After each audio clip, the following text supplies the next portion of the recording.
멈추어 서로를 돌아보아야 할 때라고 하는 제목으로 함께 하나님의 말씀을 나누겠습니다.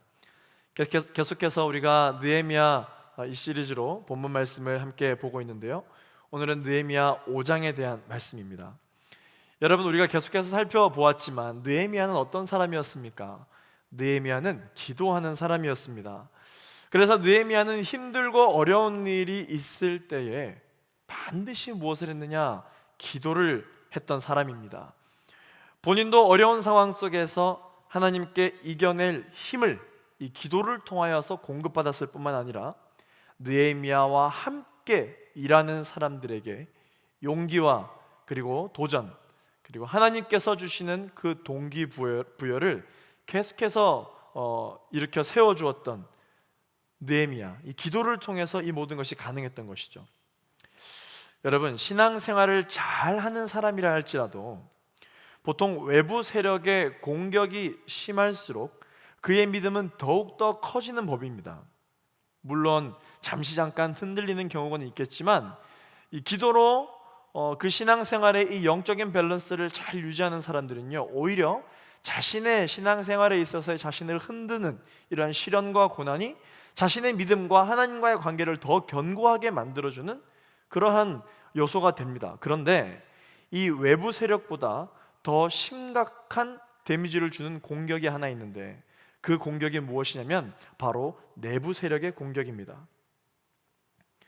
전쟁 중에도 이 외부 세력의 공격은 눈에 보이고 예상이 되기 때문에 대비를 할 수가 있지만, 내부 세력의 공격은 대비할 수가 없기 때문에 더욱더 그 데미지는 크다고 말할 수가 있죠.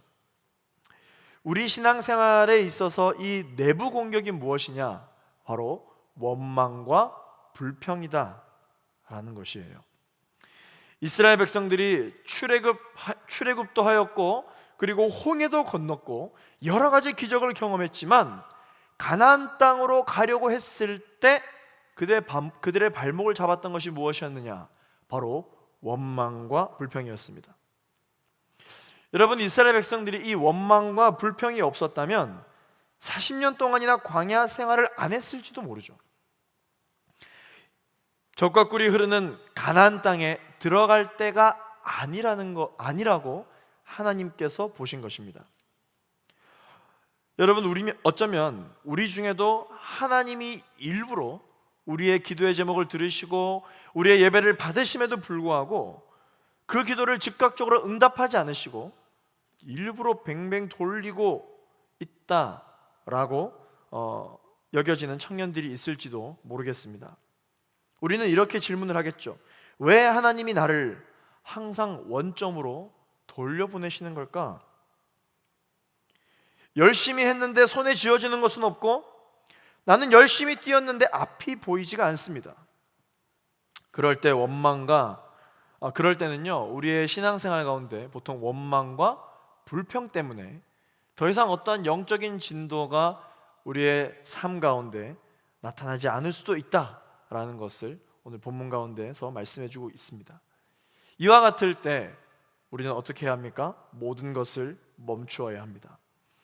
여러분, 우리의 신앙생활을 무너뜨리고 그리고 또한 우리가 계속해서 하나님의 나라를 바라보며 소망하며 나아가지 못하게 방해하는 데에 흑암의 세력과 사탄의 세력들의 틈탐이 있습니다. 그러나 여러분, 사탄은요, 우리가 이기지 못하는 상대가 아니죠. 반드시 이길 수 있는 상대이기 때문에 어쩌면 무서운 존재가 아닐 수 있습니다. 우리는 사탄을 예수 그리스도 이름으로 쫓아내기만 하면 되기 때문입니다. 그런데 우리가 이기기가 참 힘든 그러한 존재가 있는데, 그 존재가 무엇이냐? 바로 우리 자신이다라는 것이죠. 어쩌면 사탄보다 더 무서운 존재는 나 자신일 수 있습니다. 왜냐하면 누구나 자기 자신에게는 굉장히 관대하기 때문입니다. 그래서 늘 변명하고 하나님도 이런 나를 이해하실 거야 라고 생각하면서 슬그머니 넘어가려고 하는 그러한 생각이 많기 때문에 어쩌면 우리에게 있어서의 가장 무서운 적은 바로 우리 자신일 수도 있다라는 것이죠. 그런데 이런 생각이 우리의 신앙생활 가운데 들기 시작할 때, 그때야말로 정말 큰 위기입니다. 내가 진행하는 모든 일에 원망과 불평이 시작된다면 우리는 하던 모든 일을 멈추어야 합니다.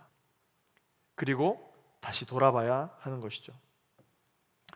오늘 본문은요, 성벽 공사가 진행되던 중에 경제적 불공평 문제로 인해서 백성들의 원망과 불평이 나오자 공동체에 문제가 있음을 발견한 느헤미야가 모든 성벽 재건을 중단합니다. 모든 성벽 재건을 멈추고 이스라엘 공동체성의 회복을 위해서 우리는 돌아보아야 한다라는 메시지를 선포하고 있습니다. 우리도 느헤미야와 같이 우리 삶의 원망과 불평, 모든 것을 멈추어야 함을 느낄 때 우리는 무엇을 돌아보아야 할까요? 첫 번째, 우리는 사람을 놓치고 있지 않는지 함께 돌아보아야 합니다. 지금 이스라엘 백성들은요, 매우 현실적인 문제 앞에 놓여 있음을 우리가 본문을 통해 확인해 볼 수가 있습니다. 우리 1절부터 5절까지 있는 말씀을 같이 한번 읽어보겠습니다. 그때 백성들과 그 아내들 사이에 그들의 유다의 형제들을 원망하는 소리가 있었습니다.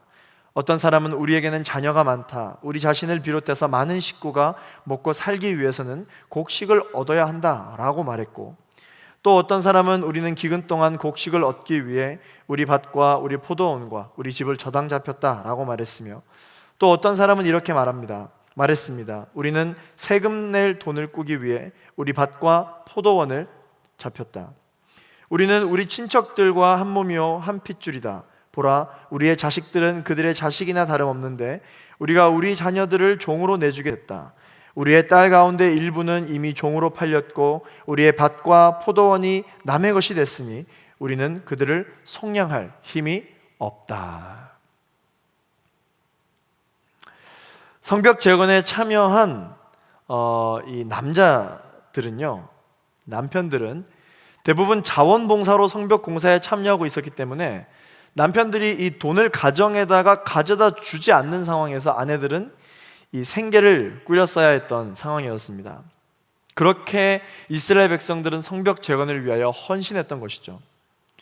결국 이것이 장기화되자 예민해진 이스라엘의 가정들은요, 부부싸움이 곳곳에서 일어나기 시작했습니다. 여보, 아이들 먹일 양식도 없는 상태예요. 먹을 것이 없어요 라고 이야기하면 남편들은 지금이 어느 때인데 그런 말을 하느냐, 배고파도 좀 참으라 라고 이런 이야기를 하면서 이스라엘 백성들의 가정 가운데 조금씩 어려움이 생기기 시작했을 때였습니다.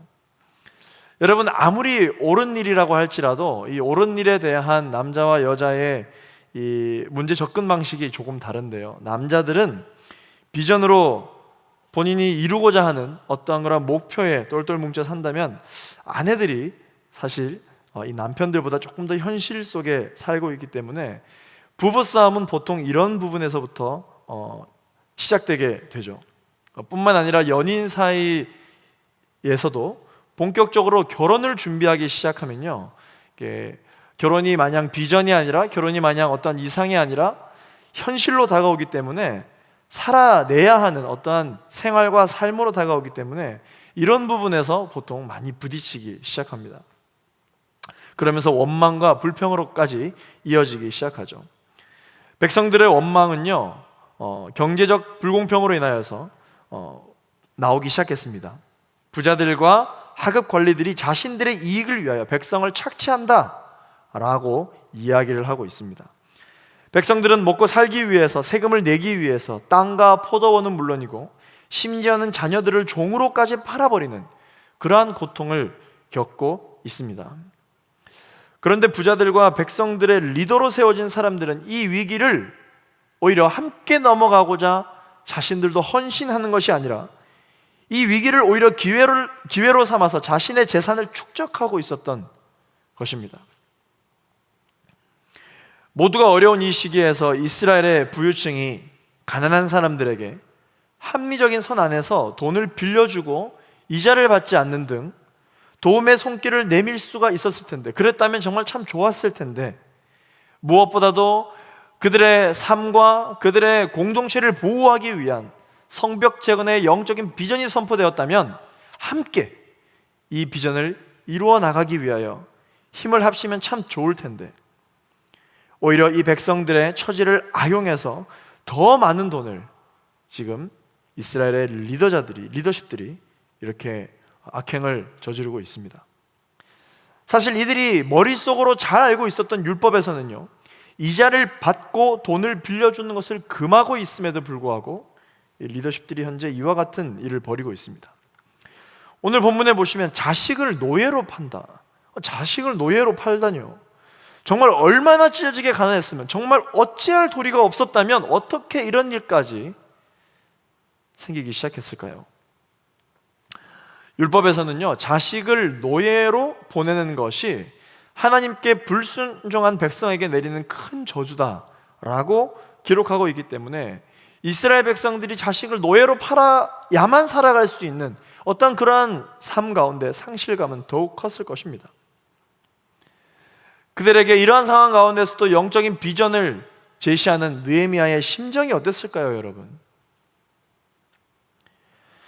느헤미야는 어떤 상황입니까? 자신은 지금 자기 백성을 계속 모른 채 하고 페르시아의 궁정에서 자신이 술 맡은 관원으로 그냥 일을 하고 있었다면요, 왕에게 목숨을 걸고 허락받지 않고 또 그저 편안하게 아무런 고민 없이 걱정 없이 살 수가 있었습니다.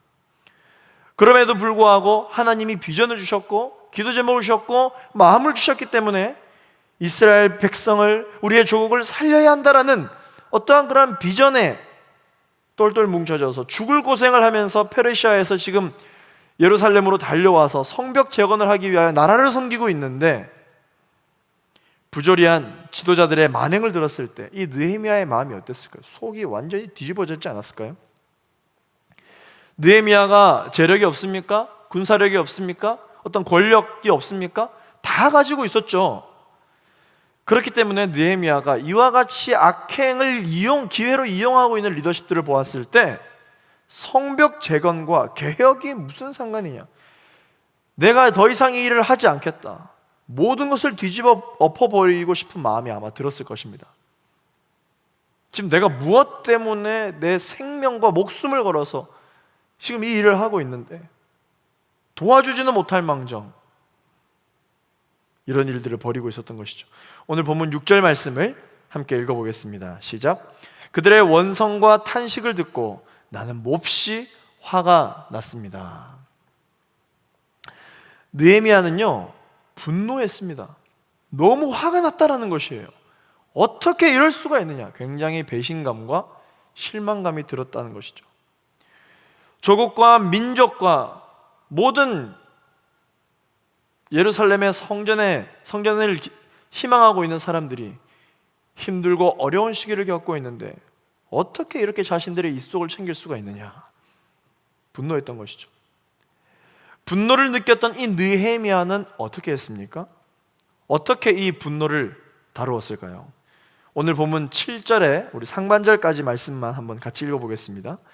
내가 속으로 이 말들을 곰곰이 생각하고 나서 귀족들과 관리들을 꾸짖으며 말했습니다.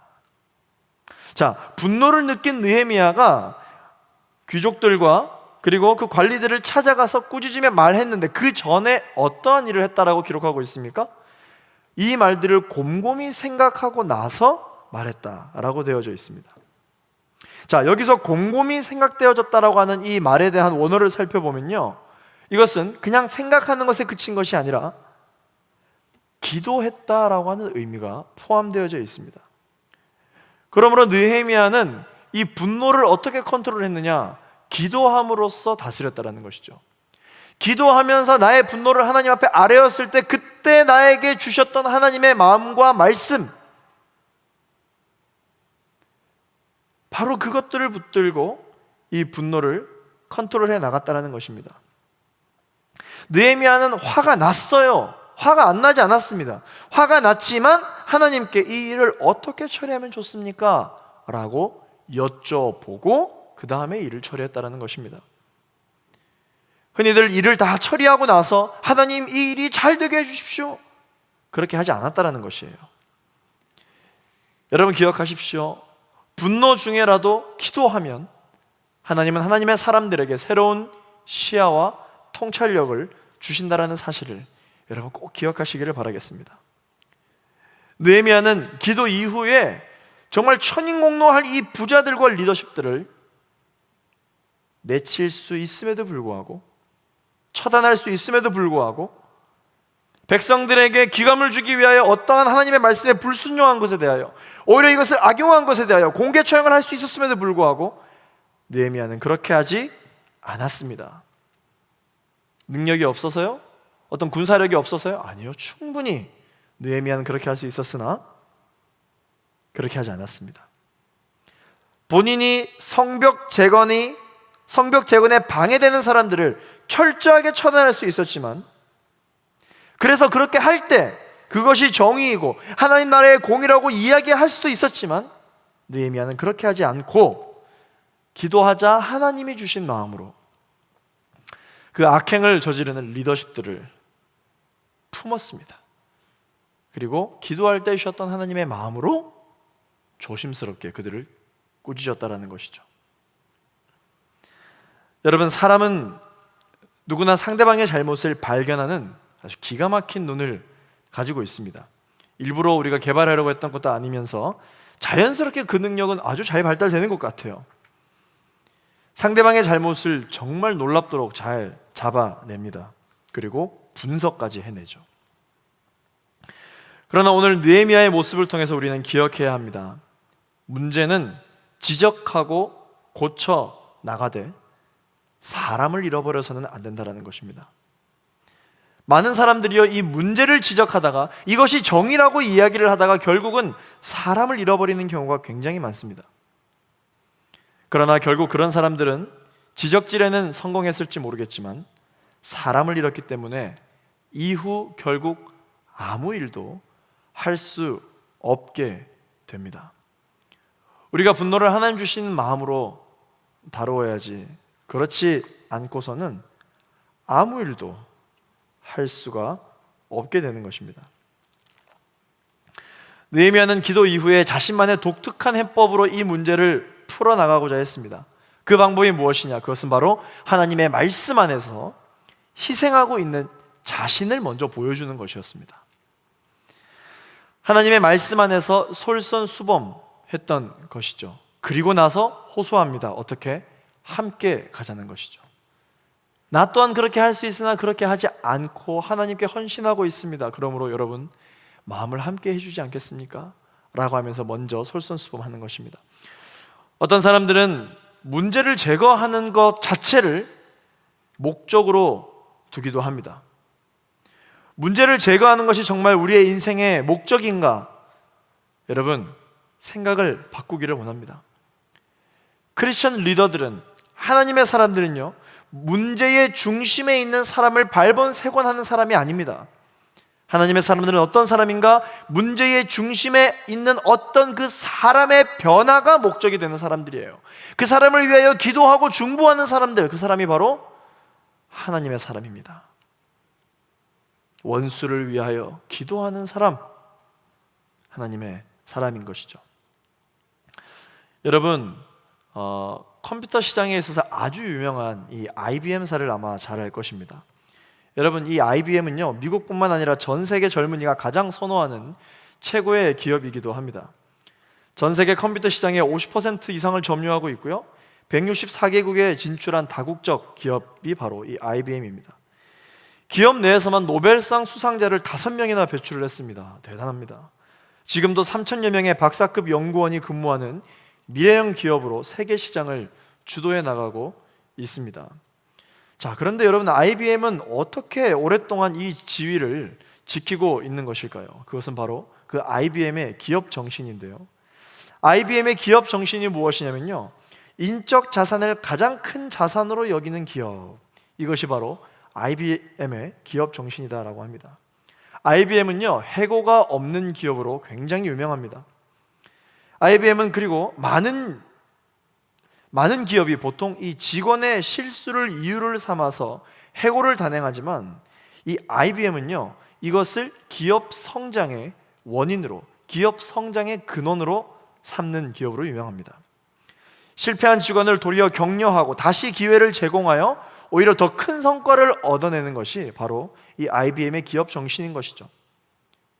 어느 날 직원의 잘못된 결정으로 인하여서 회사에 1천만 불 이상의 손실을 끼친 한 임원이 IBM사의 당시 사장이었던 토마스 왓슨의 호출을 받게 됩니다.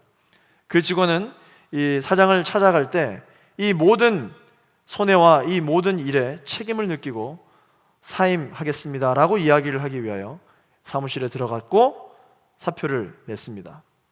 그러자 그 당시 사장이었던 토마스 왓슨이 호탕하게 웃으며 이렇게 그 직원에게 말했다라고 합니다. 이보게, 너무 상심하지 말게. 우리 회사가 자네의 교육 비용으로 무려 $1,000만 썼는데 그런 인재가 그만두겠다니. 그러지 말게. 우리에게는 자네가 필요하네. 이 일로 그 직원은 더욱 큰 성과를 결국 내게 되었고 회사 전체에 새로운 도전을 두려워하지 않는 그러한 문화를 이 기업 가운데 만들어냈다라고 합니다. 여러분, 일은요, 실패하면 다음에 또 할 수 있습니다. 그러나 사람을 잃으면 앞으로 그와 관련된 일은 어떤 일도 할 수 없다는 것을 여러분 기억하기를 원합니다.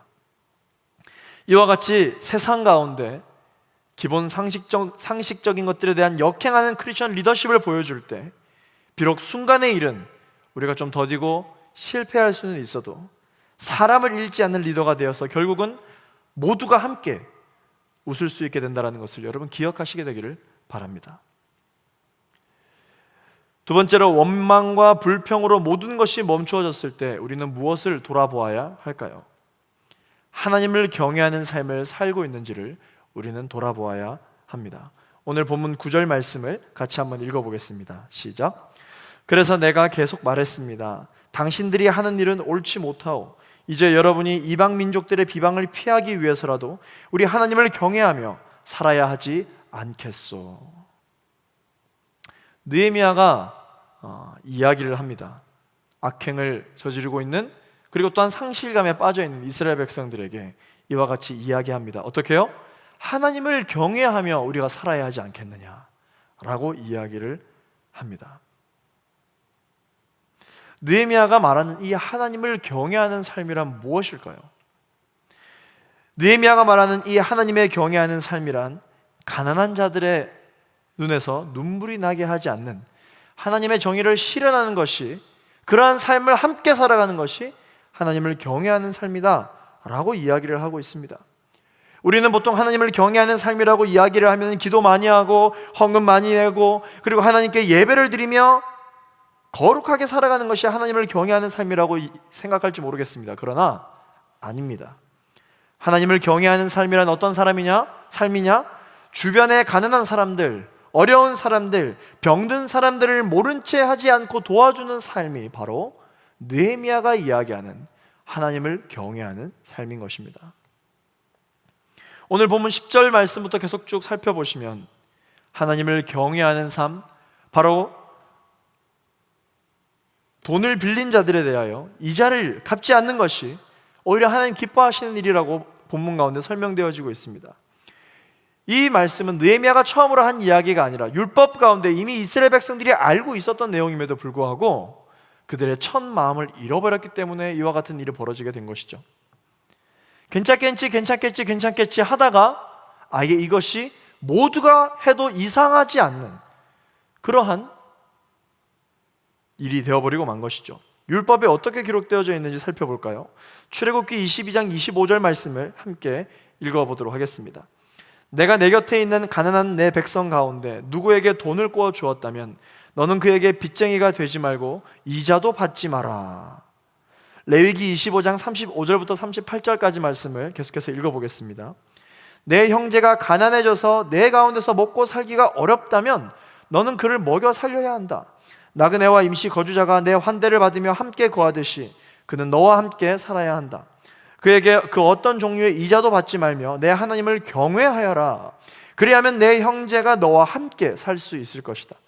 너는 그에게 돈을 빌려주더라도 이자를 받지 말며 식량을 빌려주더라도 이득을 취하지 마라. 나는 너희 하나님 여호와이니 너희를 이집트 땅으로부터 이끌어내 가나안 땅을 너희에게 주고 너희 하나님이 되었다 아멘. 이러한 하나님을 경외하는 삶을 살아가는 방법을 이야기해 주시는 분이 누구라고 말씀해 주십니까? 없는 상황 가운데서도 너희들이 하나님을 경외하기 위하여 어려운 이웃을 도와가고 있는 모습을 지켜보고 있는 지켜보고 있는 이가 누구라고 말씀해 주십니까? 이집트 땅으로부터 너희들을 이끌어낸 하나님 여호와라고 말씀해 주고 계신 것이죠. 자, 두 말씀을 보면은 출애굽기와 레위기 말씀에 보면은 가난한 사람을 외면하지 말라라는 이야기가 나옵니다. 그들과 같이 먹고 살아야 한다라는 것이죠. 자, 말씀을 보시면 어떤 종류의 이자도 받지 말고 하나님을 경외하라 라는 말씀을 우리가 살펴보았습니다. 느헤미야도 이와 같이 하나님을 경외하는 삶을 정의하고 있습니다. 여러분, 꾸어주더라도 이자를 받지 않는 삶이 하나님을 경외하는 삶이다라고 하는 것이죠. 느헤미야는 계속해서 뭐라고 이야기하고 있습니까? 가난한 자들과 함께 사십시오. 그들을 도와주면서 사십시오. 이자를 받지 마십시오. 그들을 착취하지 마십시오. 그들을 오히려 성공의 기회로 삼지 마십시오. 오히려 힘없는 사람들을 도와주십시오 라고 느헤미야는 이야기를 하고 있습니다. 여기서 여러분, 우리는요, 이 느헤미야의 기도 제목과 비전이 처음과 다르고 점점 발전되어지는 것을 우리가 볼 수 있어요. 자, 여러분, 처음에 느헤미야가 페르시아의 관리직을 잠시 내려놓고 이 예루살렘까지 올 때의 그의 비전은 어떤 내용으로 가득했습니까? 성벽을 재건하겠다라는 그 비전으로 가득했어요. 그런데 지금 느헤미야가 본인의 애초의 계획에는 없었던 내용을 백성들에게 선포하고 있습니다. 그것이 무엇입니까? 바로 하나님을 경외하는 삶에 대하여 정의하고 그것이 하나님의 나라의 공의이며 사랑이라는 것을 전하고 있다는 것이죠. 애초에 이런 계획은 느헤미야에게 원래 없었어요. 그런데 이 상황과 이 삶 가운데 느헤미야가 하나님께 기도하며 물으며 이 상황을 하루하루 나가다 보니 하나님이 그 상황 중에서 새로운 비전과 새로운 방향성을 제시해주고 계시는 것이죠. 여러분, 여기서 우리는 소중한 영적인 원리를 하나 깨달을 수 있습니다. 우리가 모든 것을 다 계획하고 모든 것을 다 준비하고 우리가 어떠한 비전과 어떠한 일을 시작하는 것이 아니라 하나님이 주신 말씀과 하나님이 주신 비전을 가지고 순종하는 마음으로 한 걸음 한 걸음 나아가다 보면 그때그때 필요한 하나님의 말씀과 비전을 새롭게 세워주신다라고 하는 것이죠. 그러므로 여러분, 우리가 처음에는 A라고 하는 기도의 제목으로 시작했다 할지라도 이 기도의 제목으로 계속해서 기도를 하다 보면요, 우리의 마음 가운데 계신 성령님께서 우리의 기도를 대신하여 간구해 주시고 기도를 들어주시고 기도를 도와주시고 깨닫게 해주시는 분이시기 때문에 우리의 기도의 제목과 우리의 비전은 어떻게 된다? 발전되어져 간다. 그렇기 때문에 우리가 처음부터 완벽한 기도를 할 때에 하나님이 그 완벽한 기도 제목을 보시고 감동하여 기도 응답을 해주시는 것이 아니라 우리의 삶을 주님 앞에 있는 모습 그대로 내어드릴 때, 분노가 있다 할지라도 그 분노마저도, 원망과 불평마저도 하나님 앞에 내어 맡길 때 하나님은 우리의 감정을 발전시켜 주시고 우리의 생각을 발전시켜 주시고 우리의 기도의 제목도 발전시켜 주시고 우리의 비전도 발전시켜 주신다는 사실을 여러분 기억하시게 되기를 소망합니다. 처음에는 성벽 짓는 것에서부터 시작했을 뿐인데 이제는 느헤미야가 공정한 하나님의 나라, 하나님의 공의와 하나님의 정의를, 율법의 회복을 그들의 백성 가운데 있게 해야 되겠다라는 종교개혁, 교회개혁, 신앙의 개혁을 함께 이루어 나가고 있다라고 하는 것이죠. 이것은 바로 하나님께서 느헤미야가 기도를 할 때 그의 비전을 발전시켜 주신 내용입니다. 어떤 사회든지 여러분 종교가 부패하면은 그 사회를 이루고 있는 사람들의 가치관과 정신이 부패해지기 때문에 이어서 사회가 함께 부패해집니다. 사회가 부패해지다 보니까 경제가 몰락하게 되어 있습니다. 마찬가지로 여러분, 이 영적인 원리를 우리의 개인의 신앙의 삶에 적용시켜 보면요, 우리의 신앙이 첫 마음과 같지 않고 계속해서 부패해지기 시작하면, 그것을 그대로 놔두면 어떤 일들이 벌어지느냐? 우리가 알지 못하게 점점 우리의 생각이 부패해지기 시작합니다. 이어서 우리의 생각이 부패해지다 보니까 우리의 삶이 부패해지기 시작하고 우리가 하는 모든 일이 부패해지게 되는 것입니다. 그렇다면 이러한 부패되어진 우리의 이 영적인 실상을 다시 살리려면, 다시 회복하려면 어떻게 해야 할까요? 하나님의 말씀 앞에서 정직해야 하는 것입니다. 사회가 다시 한번 더 회복되어지려면 교회가 정직해야 하고 교회가 하나님의 공의와 정의를 행해야 하는 것이죠. 가난한 사람들과 불행한 자들을 돌보는 일을 멈추어서는 안 되는 것입니다. 교회가 힘들다고 그러한 일들을 멈추었을 때 어떻게 이 사회가 다시 한번 더 회복될 수가 있겠습니까? 마찬가지로 우리의 개인의 삶 가운데서도 우리의 첫마음과 다른 이 신앙을 회복하기 위해서는 하나님의 말씀 앞에서 정직해야 합니다. 이 정직해야 된다는 것이 무엇입니까? 꾸밈이 없이, 가식이 없이, 거짓이 없이, 부패됐다면 부패된 그대로 나의 문제를 가지고 주님 앞에 기도할 때 회복은 시작되어지는 것이고, 하나님께서 우리의 연약하기 짝이 없는, 하나님 보시기에 부족할 수밖에 없는 우리의 기도의 제목을 발전시켜 주시고 회복시켜 주시기 시작하여 결국은 우리의 기도의 제목을 보았을 때 회복되어진 그 기도 제목이 처음에 주님 앞에 그 비전으로 똘똘 뭉쳐 감동으로 눈물로 은혜로 기도했던 그 기도 제목과 그 비전과 같아지기 시작하는 것입니다. 회복되어지는 것이죠. 우리 모두가 교회입니다. 오늘날과 같이 이 언택트 시대에 특별히 우리 모두 한 명 한 명이 지금 삶 속에 녹아들어 있는 교회로 우리는 살아가고 있습니다. 교회가 정직해야 하듯이 우리 모두가 정직해야 합니다. 우리의 삶을 통하여, 우리의 교회를 통하여 하나님의 공의를, 정의를 행해야 합니다. 우리의 삶 속에 가난한 자들과 불행한 자들을 돌보는 일들을 멈추어서는 안 되는 것입니다. 이 세상의 부귀와 명예, 권력, 돈, 재정, 여러분 모두 원하시죠? 그러나 이 세상에서 이야기하는 돈과 부귀와 명예는요, 마치 무엇과 같느냐? 모래와 같습니다. 아무리 내가 손으로 움켜쥐려고 해도 모래는 손가락 사이로 다 세워버리고 말죠. 인간이 만들어낸 복, 인간이 추천하는 복, 인간이 원하는 복은 다 모래와 같습니다. 오직 하나님이 만들어주신 복이야말로 영원히 우리가 가질 수가 있는 것입니다. 그러므로 우리 삶에 필요한 우리의 재정과 명예와 권력 또한 인간으로부터 얻어지는 것이 아니라 하나님이 주실 수 있도록 해야 하는 것이죠. 그러려면 오직 하나님을 경외하는 삶, 하나님을 경외하는 자와 겸손한 자가 되어야 합니다. 그래야 하나님이 우리의 삶 가운데 이와 같은 것들을 허락해 주시는 것이죠. 우리의 삶과 우리의 비전에 하나님을 경외하는 삶을 살고 있는지, 우리의 비전 가운데, 우리의 기도의 제목 가운데 힘들고 어려운 이웃들에 대한 중보의 내용과 그 비전의 내용이 포함되어져 있는지 우리는 모든 일을 멈추고 다시 한 번 더 살펴보아야 하겠습니다. 오늘 본문 12절에서 13절 말씀을 함께 읽겠습니다. 시작. 그들이 말했습니다. 우리는 돌려주고 그들에게서 아무것도 받지 않겠습니다. 말씀하신 대로 다 준행하겠습니다. 그래서 내가 제사장들을 불렀고 귀족들과 관리들로 하여금 약속대로 하겠다고 맹세를 시켰습니다. 나는 또한 내 주머니를 털어보이면서 말했습니다.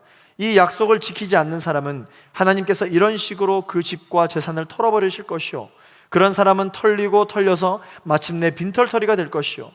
이 말에 모든 회중이 아멘 하고 여호와를 찬양했습니다. 그 다음 백성들은 약속을 이행했습니다. 놀라운 사실은요, 느헤미야가 하나님의 공의와 사랑으로 그 리더십들이 하고 있는 악행에 대한 불편한 진실을 기도하고 어렵게 이야기를 했는데, 이스라엘 부자들이 느헤미야의 말을 받아들였다는 것이에요. 어떻게 이것이 가능했을까요? 악행을 저지르고 그 부자들의 마음 가운데 이제는 율법이 죄책감이 느껴지지 않을 정도로 심각한 상황 가운데 있었으나, 연약하고 부족했지만 그 연약하고 부족하게 하나님을 예배하고 하나님께 속하려고 발버둥 쳐왔던 사람들이기 때문에 하나님의 말씀이 선포되었을 때 그것이 들리는 거예요. 요즘 청년들 이야기를 들어보면은 이제는 더 이상 혼자서도 신앙생활하기가 너무 어렵다. 마치 수능 공부를 학원이나 학교에서 스터디에서 하지 않고 혼자서 내 방에 갇혀서 시험을 준비하는 것과 같은 그런 마음처럼, 함께 만나서 신앙생활을 하지 못하는 이 상황 가운데 우리의 신앙생활이 마치 이와 같다라고 많은 청년들이 이야기해주고 있습니다. 많이 버티고 있죠? 많이 견디고 있죠. 그러나 우리의 예배의 모습과 우리의 신앙의 모습이 많이 무너졌다 할지라도, 여러분 하나님께 계속해서 그 무너진 마음을 가지고 기도하고 계십니까? 하나님 앞에 나아가고자 하는 마음에 대하여, 기도하고자 하는 마음에 대하여 포기하지 않고 계십니까? 내가 지금 수입이 절반으로 줄고 앞으로도 나의 수입이 더 많이 불어날지도 모르는 이 어려운 상황 가운데서도 하나님께서 마음을 주셔서 선교지를 돕고 나보다 더 어려운 사람들을 위하여 돕고자 하는 마음이 멈추어지지 않으십니까? 혹은 그 마음은 들지만 그 마음에 순종하지 못하여 영적인 죄책감 가운데 사로잡혀 있는 분 계십니까? 안심하십시오. 그러한 마음이, 그러한 열정은 바로 하나님으로부터 온 것입니다. 성령 하나님께서 여러분 마음 가운데 내주하고 계시기 때문에 몸부림쳐지게 되는 것입니다. 하나님의 말씀이 여러분 가운데 선포되어지는 순간, 이스라엘의 부자들과 이스라엘의 귀족들이 느헤미야의 이 불편한 시를 듣고 아멘으로 화답했던 것처럼 우리의 마음도 하나님의 말씀 앞에서 충분히 반응할 수 있는 것입니다. 그런 영적인 토양이 아직까지 우리에게 남아있는 것입니다. 포기하지 마십시오. 느헤미야는 어떻게 했습니까? 자기 주머니를 털어 보이면서 이야기를 합니다. 너희 돈은 다 없어질 것이다. 너희의 부는 다 없어질 것이다. 하나님께서 빈털터리가 되게 만드실 것이다. 그러나 가난한 자를 돕고 병든 자를 돕고 약자들을 도와주는 사람은 세월이 흘러갈수록 그 일을 계속 할 수 있도록 하나님께서 계속 부어주실 것이다. 그렇기 때문에 우리의 주머니 속이 빈털터리가 되는 것으로 보았을 때 가난한 것이 아니라 내 인생 가운데 계속해서 나보다 어려운 사람들을 도울 수 있도록 하나님께서 그 재정을 부어주시기 때문에 우리의 마음은 부요하나 빈털터리가 된다는 것이에요. 오늘 본문을 통해서 느헤미야는요, 기도의 리더십, 비전의 리더십, 솔선수범의 리더십, 겸손의 리더십을 보여주고 있습니다. 이스라엘 백성들은 바로 그 리더십에 감동하며 느헤미야를 존경함으로 따르게 되었고, 다시 성벽을 첫마음으로 재건하기 시작하는 것이에요.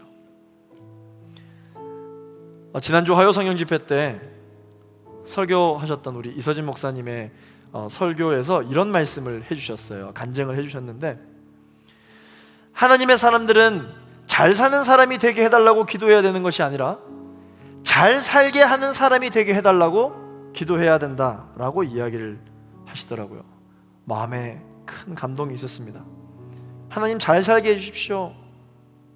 그런 기도의 제목은 이제 그만두고, 하나님 내가 잘 살아야 하는 이유가 바로 나를 만나는 많은 사람들을 잘 살게 하기 위함이다 라고 하는 기도의 제목으로 바뀌어야 한다라는 것이죠.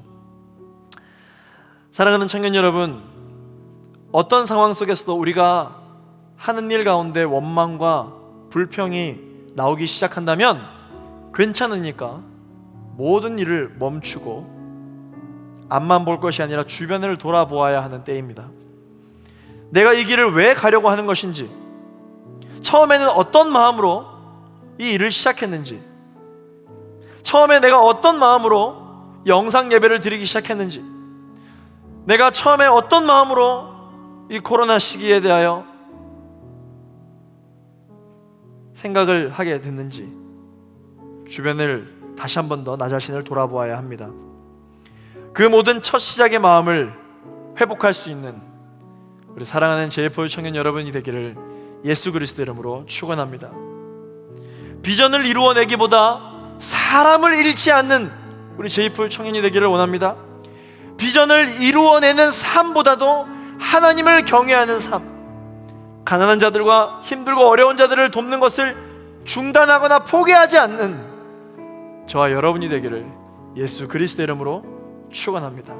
오늘 함께 이 시간 말씀을 붙들고 함께 기도하며 나아가기를 원합니다. 먼저 기도하실 때 하나님 아버지, 이 어려운 시기이지만 우리의 입술 가운데 계속해서 언제부터인가 감사가 멈추어지고 원망과 불평만이 가득하기 시작하였습니다. 하나님 아버지, 나의 인생 가운데 이 원망과 불평이 가득하기 시작하다면 주님, 내가 하고 있는 일들을 멈추게 하여 주시고, 멈추고 내가 이 일을 시작했던 때는 첫 마음이 어땠는지를 다시 한 번 더 생각해 볼 수 있게 되기를 소망합니다. 하나님 아버지, 내가 혹시 이 문제를 해결하기 위하여 누가 잘못했는지를, 그 사람을 찾아내려고 하진 않았는지, 아버지 하나님, 오히려 그 문제의 중심에 있는 사람과 이웃과 혹은 나 자신을 위하여 기도하고 중보하기보다 문제를 해결하려고만 발버둥 치진 않았는지, 하나님, 우리의 마음을 다시 한 번 더 주의 사랑과 하나님의 그 공의 안으로 우리가 돌아보게 하여 주시옵소서.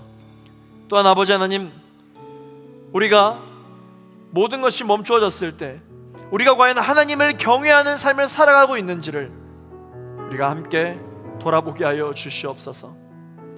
이웃을 돕는 것이 만약에 선교라면, 하나님, 우리가 재정이 넘쳐나고 풍족할 때 선교하는 것이 선교라면 우리가 얼마나 할 수 있겠습니까? 그러나 우리가 재정이 넘쳐나야 하는 이유가 선교를 위해서라면 그 선교를 위해서 하나님께서 재정을 부어주시지가 않겠습니까?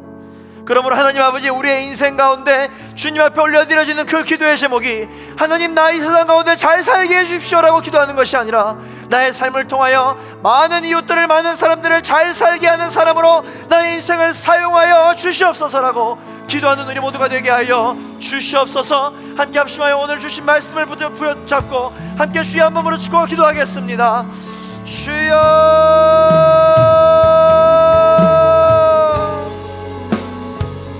하나님, 멈추어서 서로를 돌아보아야 할 때 아버지 하나님, 우리의 마음 가운데, 우리의 삶 가운데 원망과 불평이 가득하다면 모든 것을 멈추고 주변을 돌아볼 수 있는 우리 모두가 되게 하여 주시기를 간절히 바라기를 원합니다. 아버지 하나님, 어떤 사람이 누가 잘못했는지를 계속해서 우리가 발본세곤하려고 하는데 애를 쓰고 있다면 아버지, 다시 한번 더 그 마음을 돌이키고 첫 마음을 회복할 수 있는 우리 모두가 될 수 있도록 주님 역사하여 주시기를 간절히 바라기를 원합니다. 아버지, 또한 아버지, 주님께서 우리의 마음 가운데 말씀으로 비전을 발전시켜 주실 것이오니 아버지, 우리가 기도를 멈추는 데를 짓지 않도록 역사하여 주시기를 간절히 바라기를 소망합니다. 성령님, 이 시간 함께 예배한 우리 JFOU 청년들을 기억하여 주시고 아버지, 이들이 아버지 하나님의 영광을 위하여 날마다 기도로 무릎 꿇으며 나아갈 수 있는 우리 모든 JFOU 청년들 한 사람 한 사람 될 수 있도록 성령님 역사하여 주시기를 간절히 바라기를 원합니다. 주님, 우리의 비전, 우리의 기도 제목, 우리가 하고자 하는 일에 대하여 아낌없이 주님 앞에 내려놓으며 나아갈 수 있는 우리 모두가 될 수 있도록 성령님 역사하여 주시기를 간절히 바라기를 소망합니다. 우리 한 번 더 이 시간 말씀을 기억하여 기도하며 나아갈 때 우리 하나님은 어떤 분이신가? 우리가 기도할 때 우리의 연약한 기도 제목을 발전시켜 주시는 분이라고 말씀하여 주셨습니다. 하나님, 흠잡을 데 없는 완벽한 계획과 완벽한 어떤 그러한 문제 분석 방식을 가지고 주님 앞에 나아갈 때 주님이 그 마음을 보시고 감동하여 나의 기도를 응답해 주시는 것이 아니라 모든 일이 시작하기 전에, 모든 일을 이루어내기 전에 하나님께, 하나님, 이 일을 어떻게 처리하면 좋을까요? 하나님, 우리의 삶을 어찌하면 좋을까요? 하나님, 나의 문제를 어찌하면 좋을까요? 저 사람을 어찌하면 좋을까요? 우리 나라를 어찌하면 좋을까요? 우리 민족을 어찌하면 좋을까요? 우리 교회를 어찌하면 좋을까요? 우리의 삶을 어찌하면 좋을까요? 우리의 가정을 어찌하면 좋을까요? 나의 직장을 어찌하면 좋을까요? 나의 계획이 수포로 돌아갔는데 어찌하면 좋을까요? 라고 이야기할 수 있는 우리 사랑하는 제2포유 청년 여러분 한 사람 한 사람 되기를 소망합니다. 하나님, 우리의 기도의 제목이 연약하다 할지라도 이 어려운 시기 가운데 기도를 쉬는 죄를 범치 않게 하여 주시옵소서. 어려운 시기 가운데 느헤미야가 기도함으로 성벽을 재건하였던 것처럼 우리의 인생 가운데 계속해서 기도함으로 우리의 영적인 성벽을 재건하며 나가게 하여 주시옵소서. 주님을 빼놓고 우리의 삶을 재건하지 않게 하여 주시고, 우리가 비록 연약한 기도의 제목을 주님 앞에 올려드린다 할지라도 하나님, 우리의 기도의 제목을 발전시켜 주시는 인격적인 분이시오니 기도를 중단하지 않게 하여 주옵소서. 예배를 멈추지 않게 하여 주옵소서. 말씀을 중단하지 않게 하여 주시옵소서. 나의 삶에, 나의 인생에 전마음을 회복하게 해달라고 주여 한번 부르시고 합심하여 기도하겠습니다. 주여,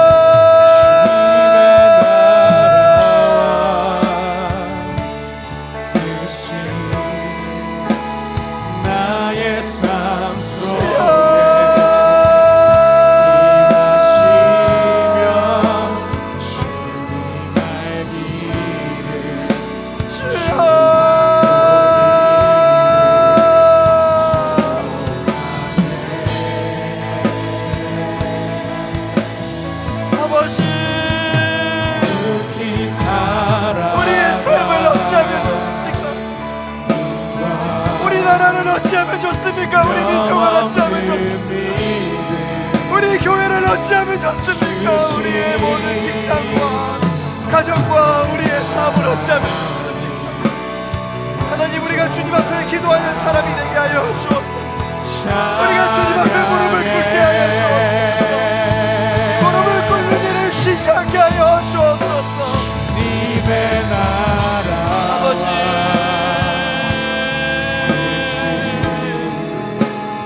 나의 삶 속에 이 나라와 민족을 회복시켜 주시고 우리 교회와 우리의 삶을 회복시켜 주옵소서. 성령님 기름 부으시옵소서. 이 시간 간절히 소망하오니 하나님만을 바라보며 나아갈 수 있는 내가 있게 하여 주시기를 간절히 바라옵기를 원하오니 우리 삶 가운데 아버지 하나님 놀라운 일들과 하나님과 교제할 수 있는 일을 가득하게 하여 주시기를 간절히 바라옵기를 소망합니다.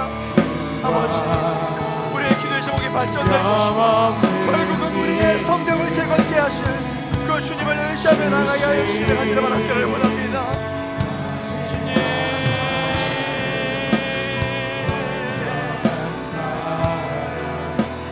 찬양해. 우리 함께 시간 고백합니다. 주님의 나라와 주님의 나라와 뜻이 나의 삶 속에 이루어진 주님 알기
우리의 힘과 우리 하나님이 우리의 기도 제목을 발전시켜 주실 것입니다. 우리 하나님이 우리의 모든 기도 제목을 응답해 주실 것입니다.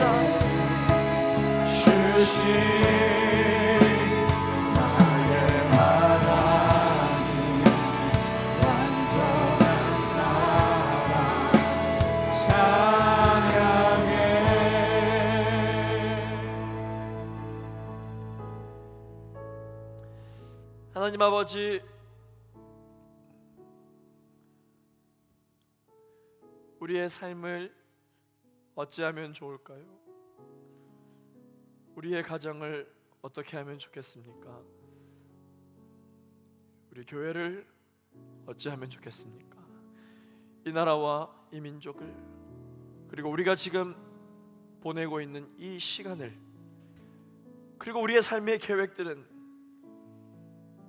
우리가 세워놓은 2020년 연초에 세워놓았던 우리의 목표와 우리의 비전들은, 우리의 기도 제목들을 어찌하면 좋겠습니까? 하나님 아버지, 기도의 응답이 더딜지라도 기도를 멈추는 죄를 짓지 않게 하여 주옵소서. 시간이 지나면 지날수록 하나님이 멀어지는 것만 같고, 시간이 지나면 지날수록 기도는 응답되기보다 오히려 벽을 대고 기도하는 것만 같은, 광야 속에서 고독하게 외치고 있는 것만 같은 그러한 느낌이 든다 할지라도 느헤미야처럼 기도하는 것을 멈추지 않게 하여 주옵소서. 그와 같이 결단하며 나아갈 때 하나님께서는 우리의 연약한 기도와 우리의 연약한 믿음을 들으시고 그 기도를 발전시켜 주시겠다고 말씀하여 주십니다. 어떻게 이 문제를 바라볼 것인가? 어떻게 이 상황 가운데 우리가 나아갈 것인가? 어떻게 우리가 한 걸음을 더 뗄 것인가? 어떻게 하면 이 원망하는 마음과 불평되어지는 마음을 다스릴 수 있을 것인가? 우리를 대신하여 간구해 주고 계시는 성령 하나님께서 우리를 깨닫게 해주시겠다고 말씀하여 주셨습니다. 하나님 아버지, 우리의 인생 가운데 원망과 불평하는 마음이 멈추지 않고 계속된다면 하나님이 괜찮다고 말씀하시니 모든 것을 멈추고 중단하고 내가 사람을 잃고 있지는 않는지, 환경과 사람 탓을 하면서 지적질을 하고 있지는 않는지 돌아보게 하시고 하나님을 경외하는 삶을 살아가고 있는지를 살펴보며 내가 만족하는 삶이 아니라 하나님께서 기뻐하시는 삶을 살아낼 수 있는 우리 사랑하는 제2부의 청년들 한 사람 한 사람 될 수 있도록 역사하여 주시옵소서. 하나님의 성벽은 지금도 계속해서 재건되어지고 있는 줄로 믿습니다. 우리가 원하는 방식이 아니라 할지라도 하나님은 지금도 그 벽돌을 하나씩 하나씩 우리의 삶 가운데 쌓아가고 있는 줄로 믿습니다. 의심하지 않게 하여 주시고 주님께서 부어주신 그 마음 안에 붙들고 원망과 불평보다는 감사와 소망함으로 이 세상을 역행하며 나아갈 수 있는 우리 그리스도인들 될 수 있도록 성령님 역사하여 주시옵소서. 그래서 이 어두운 암흑의 시기가 우리 제2부의 청년들에게는 수많은 간증의 시기가 되어줄 수 있도록 역사하여 주시옵소서. 이 어둠의 상황 가운데서도 또다시 변함없이 우리에게 승리의 소식들과 우리에게 성벽 재건의 소식들과 예루살렘 성전을 회복시켜 주실 그 승리의 소식들을 우리에게 부어주실 그 주님께 감사함을 드리며 예수 그리스도의 이름으로 기도하였습니다. 아멘. 우리에게 새로운 하나님의 기도 제목과 새로운 주님의 귀한 소식을 들려주실 주님 앞에 우리 감사의 영광의 박수를 드리며 나아가시겠습니다. 할렐루야. 주님을 찬양합니다. 우리의 무너진 성벽을 재건하여 주시며 우리의 성전을 회복시켜 주시옵소서. 할렐루야. 주님을 찬양합니다.